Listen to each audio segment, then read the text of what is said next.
So I think Bella Rose is on the line. Hello, Bella. We have, of course, a tech discussion which we started last week. We're talking about productivity during these times. Of course, everybody has moved or has to move from the analog to the digital world. And OAP and tech enthusiast and expert Bella Rose-Okojie is in the house. Hello, Bella. Hi, Mike. Good morning. Bella. Hi, TITI. Yo, Bella Rose. Yo, Bella Rose-Okojie.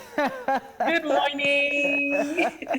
Bella, how are you doing this morning? It's fantastic. I've had a very dramatic morning, if I'm being honest, but nothing this girl cannot withstand. Your head is there. Chop virtual knuckle.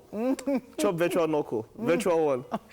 All right. So let's do a very, very fast recap of what we did last week. We spoke about productivity apps and hacks that we could use, mostly for Android phones, right? Users. Okay. Yes. So are we looking at iOS today? Yes, we'll try to touch on iOS today. Okay, all right. I had to use my brother's iPhone to get some productivity apps, and they are very, very useful. A number of them are free, and I think that's one of the reasons why not many people like to use some applications on the iPhone device, because a number of their applications are paid for. And you know how we are with money in this part of the world. But I've got a few of these apps that are free to use, and so one of such apps would be Todoist, right? Todoist is a very useful app if you need to highlight your activities for the day, right? So it's a to-do app. It's a to-do app, yes, that you can have remind you of what you need to do per time.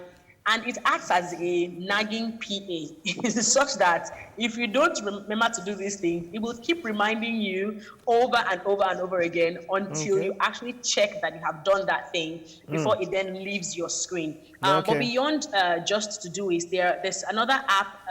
I did not mention last week that just like Android users have Google, Apple users have Siri. You can tell Siri to also remind you about things. Hey, Siri, do XYZ, remind me about this or that. So I think it was a bit of an injustice for iPhone users last week when I made it look like Google was the be all no all. There was this hack that came to Siri in the US that had to do with whenever you're pulled over. You know, I don't know if you heard about it. When you're pulled over, but it was not. That was not working here. It was not. It's like it was not working here. So it's like Siri has some. How do I put it now? Some geographical limitations or geographical boundaries. So it's not everything that Siri can do across the sea that Siri can do. To a large extent, a lot of their systems over there are interconnected. You know, data is no small thing in other climes. We're still grappling with data synchronization here in Nigeria. So I think we are on our way to doing that.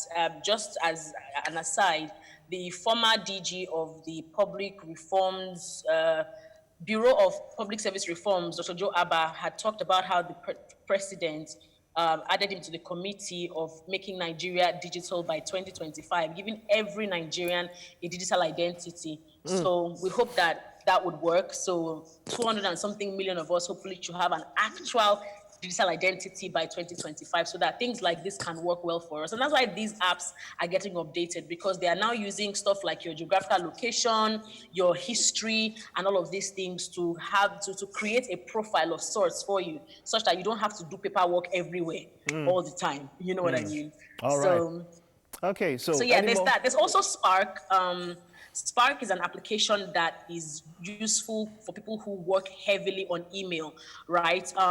It helps you not to miss certain important things that are in your email. Also, it connects with other applications on your iPhone, such that you're able to, like I mentioned last week about how you're able to synchronize information such that one thing is not clashing with the other. That's how Spark also works. And for the business owners out there, you can also use Telegram, right, for your meetings. If you don't want to use WhatsApp because it is very distracting, you can use Telegram on your iPhone and also on your Apple device as well. So Telegram, WhatsApp for business, Zoom as well. You know, these are things that also exist on the iPhone app. There's also an application that's called Evernote. Evernote is a very useful application as well that can help you go beyond organizing your day, but also help you prepare stuff. So in the event that you have, for instance, a presentation, you can use Evernote to prepare it, and Evernote will save what you have done in the cloud. So if you go somewhere and you want to open that presentation, if you don't have your device with you, just log into your Evernote account. And it's because we talked about cloud storage last week. It's in the cloud and you can just access it from anywhere that you are. So this also is very useful for people who are like creatives, who sometimes are somewhere and they need to take something down. You could do that there, you know, save Wonderful, it, Bella. and wherever you are,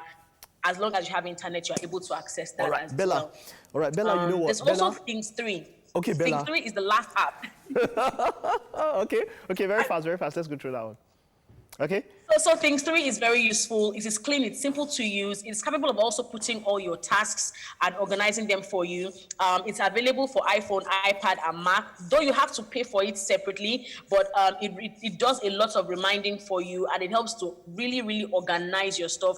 It is so artificially intelligent that, you know, it comes in very handy for people who sometimes may feel disorganized or feel like they need a virtual personal assistant to help them with just being productive and not wasting their time because there's no physical interaction with colleagues and bosses and clients. All right, thank you so much, Bella. It's always a pleasure talking to you. We know we have some more episodes. We'll still be talking about more. Let's say the next 2-3 episodes, you'll still be with us. Have yourself a wonderful day.